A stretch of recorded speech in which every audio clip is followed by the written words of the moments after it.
Persona, we are building Web3's first native ad network.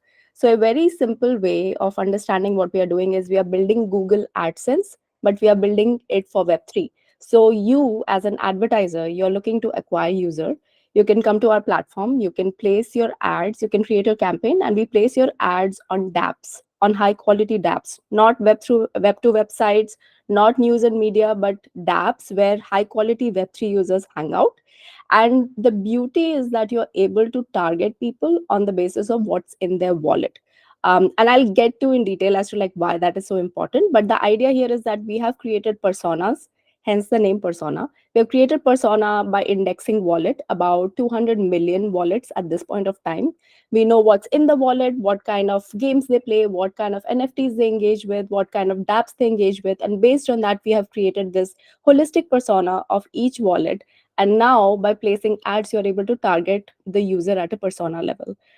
So that's a little bit about us. We have been around for, our ad network has been operational almost a year now. I would say maybe 11 months at this point.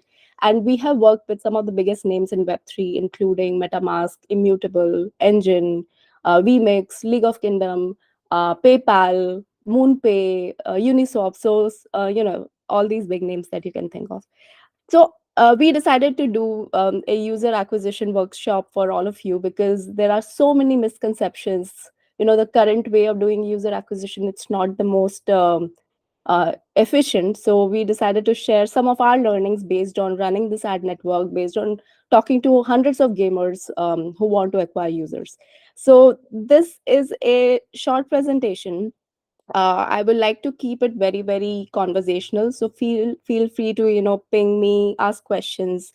You can ping your question. I know you're on mute, so you can ping your question, and then I'll be happy to take them. This is the agenda. So we are going to talk about primarily five topics, and then if we have time we'll maybe do like a short demo at the end. So we start with different user acquisition models and tactics. So there are so many across Web2 and Web3 that people use today. So we are going to touch upon what those different models are, why they work, why they don't work. Then we'll go into the challenges and primarily focus on the problem of bot, which is so prevalent and so widespread in the Web3 world. Then we talk a little bit about on-chain targeting, why it is important, user personas, what are these, how you create these, and what do you do with these. Then we talk about a little bit about campaign best practices. So if you want to start a user acquisition campaign, what are some of the best practices, what we have learned, by running these hundreds of campaigns that we have run so far. And then most important, tracking your metrics for these campaigns. So ROI metrics, and then a short case study. And like I said, if there's time at the end, we'll do a short demo as to like how you can make the best use of the technology that we have created. Sounds good. So let's dive right in. So starting with different user acquisition models. There are so many at this point of time. There's this entire wide spectrum, starting with the Web2 funnels to all the way to the very Web3 funnel. So if you look at the traditional Web2 funnel, there are primarily Web2 ads, right? So you have these ad channels like Meta and Google and Twitter, which is kind of like Web2 ads, but also like social media marketing. So you have Discord and all of that. And then you also do a little bit of like app store optimization. It has become very challenging now with the regulations and how iOS takes like a lot of percentage of your earnings. I think 30% at this point of time. So that's essentially what you can do on the Web2 funnel side. And then the other end is like the Web3 funnel, which is airdrop, quests, on-chain targeting. And we'll get into a little bit detail about like why these are challenging at this point of time. And then there is this intersection between the Web2, Web3 funnel, where you do influencer marketing, which is very popular in the Web3 world. You go to KOLs, you do community building, you have referral programs, and you do content marketing in the form of blogs, you do newsletters and all of that, right? So this is essentially a little bit of lay of the land. But if you look at this, a lot of this becomes very ineffective, especially if you are a Web3 game. So we'll dive a little bit deeper into why these are very challenging. So first, let's look at the Web2 channels. So traditional ad networks, if you think about those like Google and Meta, they come with their own set of challenges. First of all, a lot of times they won't let you run their ads. They have a lot of regulations around what kind of ads, what kind of content, speculative, non-speculative. They'll just ban your account, right? So that's like a non-starter in the very beginning. Even if you're able to get around that, they don't perform as well. So one takeaway, if you want to take from this slide as to like what are the challenges with Web2 channel, I would say, first of all, the regulatory and the compliance challenges, and the second is the performance issue. Now, Web3 and Web2 are different in the sense that you need a little bit of learning curve to be able to get into a Web3 ecosystem. You need wallets, you need to be able to use them, you need to understand NFT. A lot of times there's this mental barrier as to, adopting anything Web3. So the conversion from a Web2 channel to a Web3 channel becomes very hard. So what we have seen is that, these Web2 channels, traditional channels, they show 70% less click-through rates on ads. They show 55% lower session duration and page view compared to organic traffic, and they show significantly lower transaction volume, which if you think about it is kind of obvious because they're not used to making transactions in the Web3 world. So overall, the ROI on a Web2 channel is pretty low. I would say maybe like 1/10 or 1/20th of what you would be able to acquire through a Web3 channel. Now, if you look at the Web3 channels, I'll primarily talk about airdrop. I mean, that comes with its own set of challenges, right? And the biggest challenge is that A, it's very expensive to do and plan an airdrop. Second is that, you can't do many airdrops. You can do like probably one, two, three in a year, but it's not like a constant, recurring, ongoing source of users for you. Also, airdrop has its own set of problems. You do these airdrops, the most of the users that you are able to acquire through airdrop, they have 2x higher churn rate. About up to 80% of airdrop users, I'll show you a graph here shortly, um, which says that 60 to 80% of users that come through airdrop, they churn after 4 months. So imagine spending all this money acquiring users, and then they give you some kind of vanity metrics about number of users, and then they just leave, right? So it's a lot of like inefficient money. They're just losing money. They are also like not very engaged, so anybody who's coming just for rewards, you can just keep that in mind, that they're not going to stick around, they're not going to give you feedback on your product, they're not going to be an actual value add user on your platform. So they are 40% lower session duration, they churn. So overall, I would say that it is pretty challenging to be in Web3, to be launching something and acquiring users at scale compared to your Web2 counterpart. So we all feel you. Now, I want to touch upon the problem of bots in games, right? Especially in Web3, I think this is a huge problem. So what we have learned is that about 40% users in Web3 games, they are bots. And about 200 million dollars they are lost every year due to Sybil attacks, in Web3 games every year.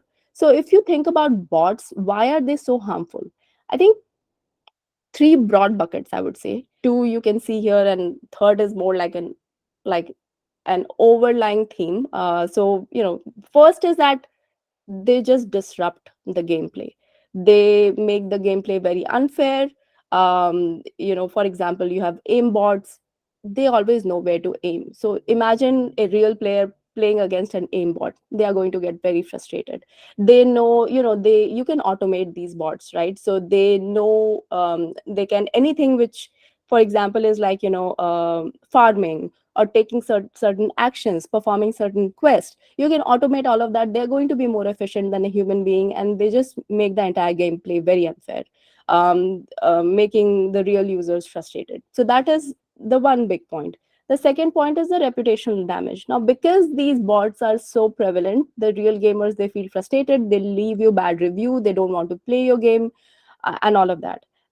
So very harmful to your product, to your game. And then overall, if you think about it, these bots, like I said before, they're not real users. So they give you some numbers. So, today, if you go and look at DApp radar, you're going to see that these games, they have huge number of like active users. But when you actually dive deep, you see that, 40-50% of them are not real users. So they give you like a false sense of feel good, but really they're not contributing anything to your platform. They're just taking away from your platform. You saw this play out recently in the ZK Singh drama, where more than 400 million of the supply was actually claimed within 24 hours of making it live. So these things actually like end up eroding trust in your game and in Web3 broadly. So that's essentially the problem with bots, and why you need to first of all take care of it. There are several ways of tackling it. There are advanced detection systems, so which looks at the way the account is interacting with the game. If they're doing it like at every 5 minutes, every 10-minute interval, you're able to tell that they are bots. So there are um, um, actual services that help you detect these bots. That's one way of going about it, and there are several other ways, like there is community reporting, where a community can report, and there's strength in numbers. So incentivizing your community to report such behaviors, incentivizing human play, so incentivizing the actual gamers within the games to to continue playing the way they are. There's two-factor authentication, educating the player. Legal actions is also something that you can go. There are different routes. And then finally, because you're building on the blockchain, you have this benefit of being able to take the use on-chain analysis as well. So if you look at the on-chain profile, you're able to tell whether it's a bot wallet or if it's an actual wallet. And again, that's something that you can leverage in your gameplay. Now, I'll touch a little bit upon like how on-chain assessment and targeting works. So the way it typically works is that, there's so much transaction data that lies on-chain for any given wallet, right? There is like these raw transaction data, which you can look at, you can make sense of, you can try to categorize and bin them, classify them into like different categories. And based on that, you assess what this wallet is, right? So there are different levels at which you can do it. So for example, you look at different NFTs that they're holding, right? Now, and then you can classify them into like art NFT or like gaming NFT or music NFT. So that tells you a lot about that wallet. Similarly, you can look at the dApps they're engaging with, and that tells you, bit more about the wallet. Like, are they like gamers? Are they like social users? Are they like, DeFi degens? So it's a mix of, I would say, classification and binning, and then looking at the other data point, how much net worth they have, how often they transact, are they transacting at like particular interval of time, like I mentioned before, because a bot will always, not always, but a lot of times they are going to interact at regular intervals, like every 5-minute interval, every 10-minute interval. So using all of that holistically, we actually at Persona, we do this to make sure that we get a holistic persona of the wallet. And how we use that, or how you can use that, is you can use that for targeting. So when you're creating these campaigns, any kind of on-chain campaign that you're creating, you make sure you avoid wallets which look like bots, right? So you can target people that are more likely to convert into an actual user based on their NFT profile, their dApp profile, based on their holdings, based on what chain they are active on, and bunch of those criteria, and make sure that you put filters against like bot activity. So that's why on-chain targeting becomes so powerful, and this is something that only Web3 developers have, this power, this tool, which I think you should totally leverage. Look at now. I'll take a very short look at like what kind of personas could be interesting for you. So we looked at, currently have about 8 million associated wallets with our ad network, with an average portfolio value of $327.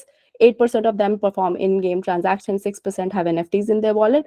And having looked at these data, if you look at any gaming project, there are 4 personas which we think are very, very ideal that you should look to target. Um, One is a DeFi degen. So, they look at they have high trading volume, they're active across multiple protocols, they're seeking yield opportunities, they're comfortable with risk. So especially in the early stages of your project, these are the kind of users that you're looking for. Then the next one is early adopters. Again, like, they buy token at launch state, they're very active across early projects. So, a very ideal target segment for you. Then play to earn gamers. Of course, this is a no brainer. Most of the games here in Web3 that you're building, they're play to earn games, or even like, adjacent games. So if somebody is playing these type of games, they are more likely to become a user of your game. And then fourth one is metaverse enthusiast. Gaming, it's so this people who showed early interest in metaverse, they are most likely to be interested in a game that is being built on Web3. So we have some numbers around like how many active wallets there are, how much you can target, and all of that. But overall, I think the idea is that you should look to make your campaign as targeted as possible, so that you don't end up wasting a lot of money and you get high ROI on your campaign, either with persona, even if you're doing any campaign outside it as well. Now I'll talk a little bit about campaign best practices. So if you think about, what are the different ways in which you can optimize your campaigns, the first thing to keep in mind is the phase in which you are. So typically we have seen about three different phases which you might resonate with. The one is the development phase, the second is soft launch, and third is global launch, when you are like making it available to everybody. So during the development phase, the types of campaigns and objectives that we have seen work well are primarily three types. So one is brand awareness. So, join our community, follow us on socials. Then crowdfunding, which is like invest in our tokens and be part of our gaming ecosystem, purchase our tokens for in-game benefits and governance rights. And the third one is join our wait list, pre-register for the game, which is very popular and very powerful as well, because, once you are out there, you already have like a wait list that you can leverage and just start right away. So these are the three types of campaign. And again, we have some target personas that you can actually target for those stages, the various stages of your campaign, and some CTAs that you can look to like give or like provide during, if you're running these campaigns. So that's the development phase, and here the goal is to get your early builders, early supporters, who will be by your side throughout your journey. So these are people who are very excited about gaming in general, and your project in particular. They're very excited about tokens in general, about governance and all of that. The next stage is soft launch, where you make it available to a few users who will give you good feedback on your game and who will help you seed your gaming ecosystem. So here the three most popular campaign objectives we have seen are download, sign up for exclusive offer, and claim your in-game rewards, right? So here you want to target play to earn gamers, especially those like really veteran gamers who have been around for a longer period of time. So metaverse enthusiasts, play to earn gamers, NFT holders. And the type of CTAs here that are important are like download, sign up, claim rewards. And then finally, when you are gearing up for the global launch, you want users who can also like play, go up to like multiple levels. They can earn reward, they can transact, they can buy in-game assets. So here the focus is a little bit more on like also gamers who can like keep playing, and also people who can keep making transactions, so that you have a healthy economy within the game. So staking, buying, transacting, cracking multiple levels, those become like important at this stage. So this is essentially some stuff that we have learned over time, but happy to share this broadly as well, after the call. Now here I want to share in the next slide some tips for best creatives.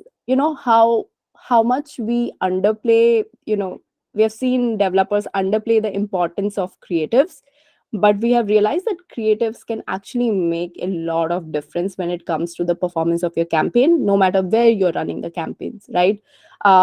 It's like night and day. Sometimes even we are very surprised as to like, the same company, same game, same rewards and incentives, but just the way they build their campaign or to create their campaign, that makes so much of a difference. So first thing, it might sound very obvious, but it's not as obvious, is like grabbing the attention. So what we have seen is that people see ads all the time. It's very hard to capture their attention. So what we have seen is bold colors, contrasting elements, bright colors, um, in your campaigns. They perform really well compared to anything which is, say, like dull, which is like brownish, or like, like slightly muted colors.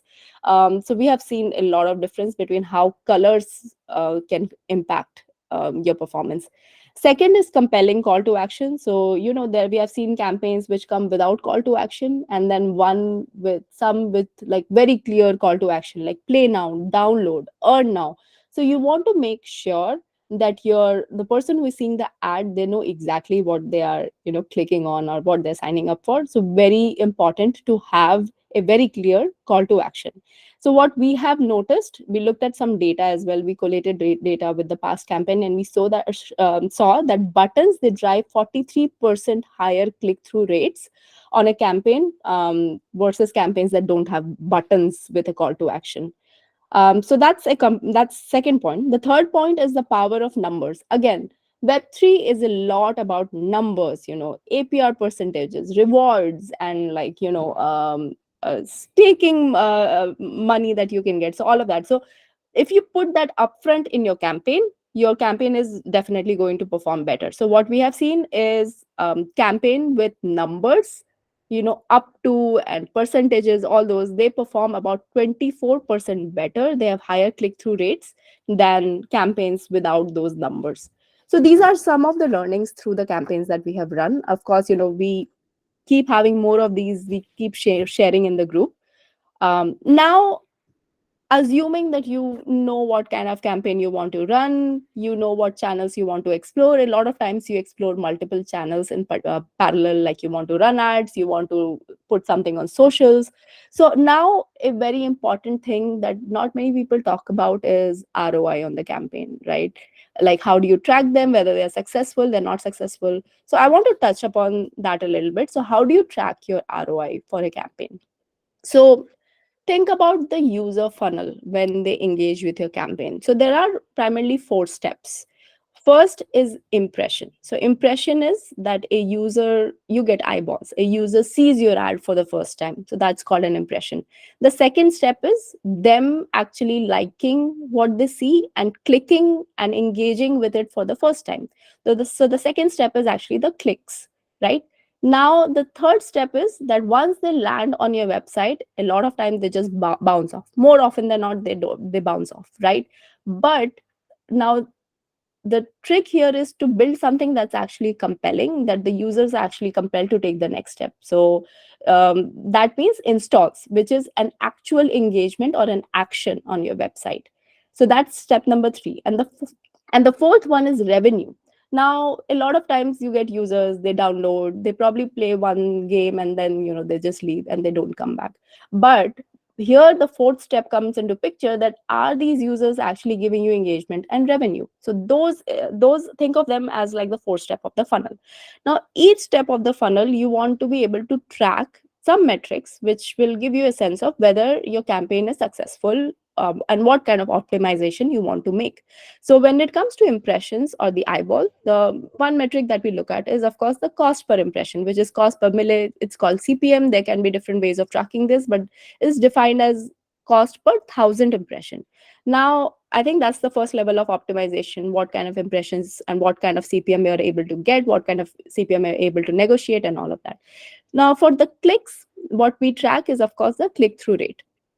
So essentially, that is clicks by number of impressions times 100. So that's your CTR. Again, a lot of it depends on your project, your creatives, what platform you're showing ads on, how good your targeting is, and all of that, right? So you have to optimize at that level. The third level is the installs. So here there are two metrics that you want to look at. One is the more immediate one, which is conversion metrics. So people came, they clicked, they came to the website, but they actually convert.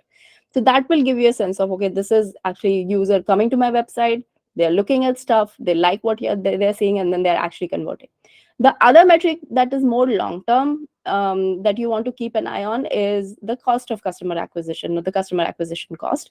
So here it's like you get a converted user, you have some number, and then CAC per by cost per install is basically your CAC.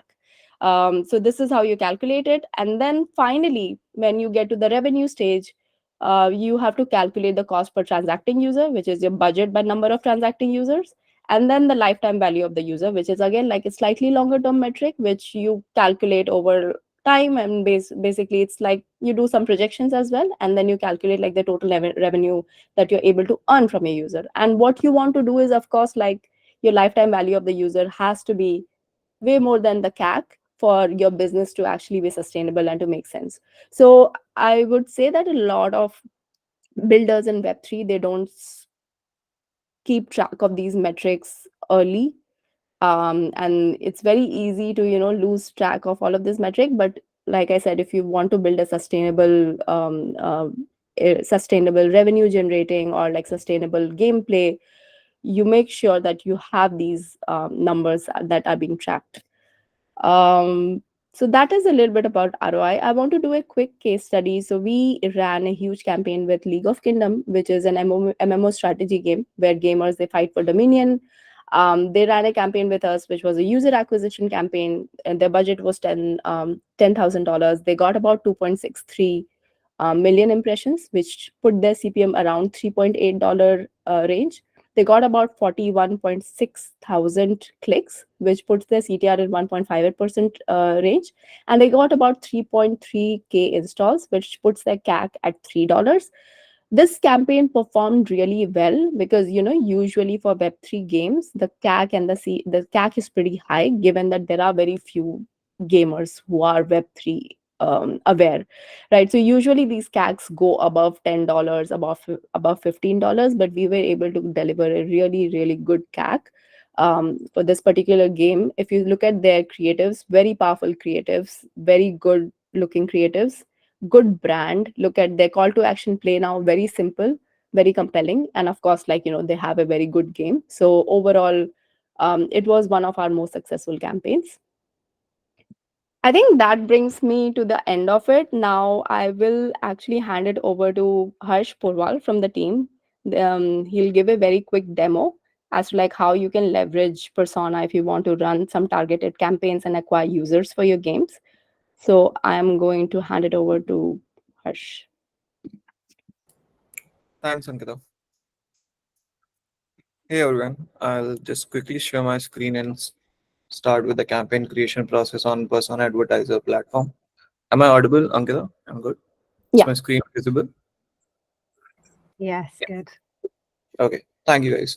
So this is how the Persona Advertiser platform looks like. I'll quickly start with the campaign creation process here. So at the starting of the campaign, you always choose a goal for you, right? Either you want to do brand awareness. So if you are in the early phase and you just want to reach to more and more people, you generally go for brand awareness campaign or page visits. But if your goal is to get more sales or getting a game download, for example, if you're particularly looking to get downloads on your game, you choose a goal accordingly. Let's say I just name this campaign. So now these are all the targeting options available on the Persona Advertiser platform. We start with the categories that you want to target on. So I have a generic Web3 audience, and then I can go to the custom audience. Here you can choose the categories of publishers that you want to target your ads on. So let's say I choose to target my ads on games and metaverse. I choose to target on exchanges, DeFi, and wallets here. Also on the NFT marketplaces. You can also avoid certain website categories that you don't want your ads to be running on. For example, I don't want my ads to be running on gambling and adult content websites.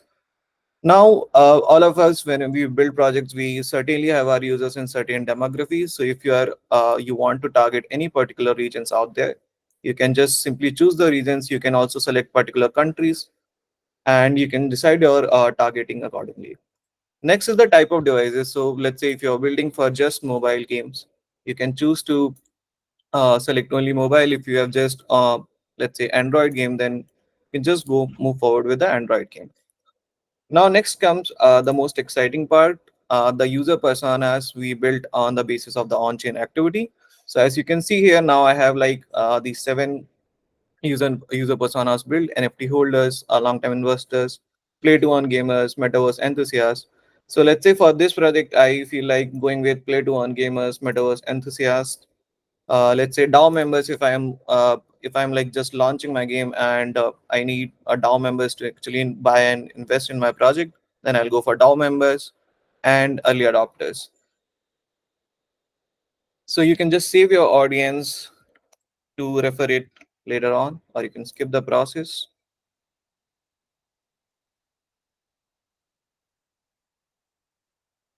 Just give me a yeah. So next comes the process where you'll upload your creatives. We also give you tips to maximize your results for the creatives, where you can see all the best practices for creatives, which we just discussed now. So I'll quickly upload a graphic and I'll upload a CTA URL. So CTA URL is basically the URL where your user will land while clicking on your ad. So let's say I just put this URL and I'll save this ad.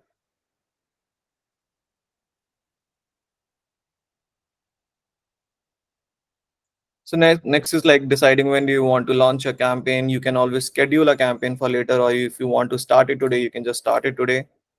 You can also mark a daily budget for your campaign. And last is like putting the budget in your campaign, and then your campaign is ready to go live. So this is how the campaign creation flow works on the Persona platform. Now I'll quickly go back to the dashboards and give you an overview on all the metrics that you can see on the dashboard. So like now we discussed impressions, clicks, CTR, your total spend on a campaign. You can see your day-to-day impressions, clicks, CTR, spend, all the metrics that are required on the dashboard. Along with it, you can also see a bifurcation of the people, of the users who are viewing your ads by publisher categories. For example, in this case, for this account, 52% of the traffic is coming from community tools, 28% is coming from block explorers. Similarly, you can see the traffic breakdown by countries here, right? So in order to optimize and visualize the complete funnel, we also do provide conversions tracking. So you can also track custom events on your website. For example, if you are trying to track, so let's say there's a journey where a gamer is coming on an ad, then they click on it and they land to your page, like your landing page, and then they click on a download CTA, right? So we can track how many users are actually coming to your landing page through CTR, right? The click-through rates. But then after downloading the game, if somebody goes to Play Store and don't download it, then to analyze that, we'll put a tracking on the download button on your platform. So you can just create a event here, and you can create an event just like how I have created an event for get into CTA click. For example, a get into CTA click on my website, and then you can go to analyze and create a funnel. So let's say I choose this funnel. So I'll get impressions and clicks by default. And then I can choose custom events. So I want to see get in touch CTA clicks. So now I can visualize the complete funnel for me. So let's say these are the impressions, these are the number of clicks. And then these many users actually clicked on get in touch CTA and finally submitted a form, right? So I can visualize the complete funnel for me and actually see where we can have improvements. So that's all on the Persona Advertiser platform. You can also monetize your games through Persona Publisher platform. So this is generally how Publisher platform looks like. You just have to create a new app. So apps and placements for your app. You can simply create an app from here. But so currently we support web games, mobile games, both. So let's say I go with mobile, I select Unity game. And then you just need to put your name and package name to get your app submitted. Once you submit your app, then our team at Persona just verifies the app and gets it approved. Also, you can just read our documentation directly for integration on our developer docs. We have a very light SDK to get you started within a few minutes. So that's I think on the metrics side, on the dashboard side, it's pretty similar to what we have on the advertising front. So yeah, that's all on the demo. Thank you. Great. Thank you so much, Harsh. So yeah, I think that was what we had to share. We are happy to take any questions. If you have any questions on the either the presentation or the demo, happy to answer. Good day. Um, I actually have one question. So we used to have like similar platform. We used Addressable, but it was like too expensive. Hmm. So maybe guys, you can share what is the pricing at this platform. Yeah, definitely. There is a pricing sheet that we'll share with you, but the idea is that we support a CPM model, which is cost per thousand impressions, and the impression and the cost, the actual CPM value depends on the geo that you're looking to target. So it's a range. It varies anywhere between, I think, $1 to about $8 or $10. Overall average lies anywhere around 3 to 5, depending on which geographies you're targeting, and it should be way less expensive than addressable for you. We Okay, don't thank have you. any platform fee like addressable, and we don't have like high minimum commitment and all of that. Okay, so this is the link for the pricing, right? The uh, Harsh just posted. this is the link for the ad platform. I'll share the pricing sheet with you, maybe. If you're I'll ping you. Harsh, can you share the pricing sheet as well? Yeah, sure. Just give me. What project are you from, Paula? Mars 4. Got it. Okay, thank you. I have no questions. Daria has a question. They are asking, what can you please provide some examples of publishing website that you in your network? So we have different types of publishers, Daria, across Web3 gaming, Web3 trading, and wallets, and data platform. So on data platform, we have all the different scanners like ether scan, polygon scan, bsc scan, base scan, all the different scans our ads go. Then we have tools, we have deck screener and other similar like data tracking tools as well. So, all the token holders who go there, they see your ad. So those are like our mass media. We're also onboarding Coin Market Cap and Coin Gecko right now. So that's mostly mass media. There are a few which are very exclusive and unique to us. For example, on the gaming side, we have the likes of Blue Mint, Pixel Tips, and a couple of other Pixel community tools. We have Gamer Gains, that's so bunch of games, and then we have some actual gaming apps as well where your ad goes within the app. We have on the trading side as well, we have a couple of we work with a couple of wallets as well, so your ad goes within the wallet. It's a very prime spot.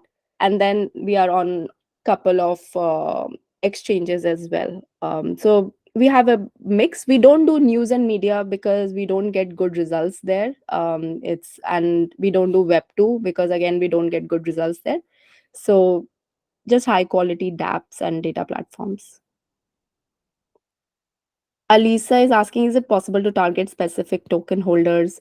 We don't do wallet level targeting in the platform right now. We actually encourage you to do broad targeting, because if it becomes too narrow, then it becomes very hard to find those people active and then show them the ads. So it won't be able to scale if you're being too specific at the token holder level. I know a couple of platforms, they do that. They claim to do that, but the like addressable, for example, they allow you to do that, but they're actually not targeting at the token level. They are mainly targeting the Twitter pages of these token community. Can we target players of specific games or projects? Again, I will say similar. I'll answer similarly that we don't at this point of time, because the community is small and the Web3 gaming ecosystem is small. We don't allow at a specific game level. You can target different categories like Hush showed, like play to earn and metaverse and degens. But if you target at a specific level, then the subset becomes too small for you to actually run any kind of meaningful ads that can scale.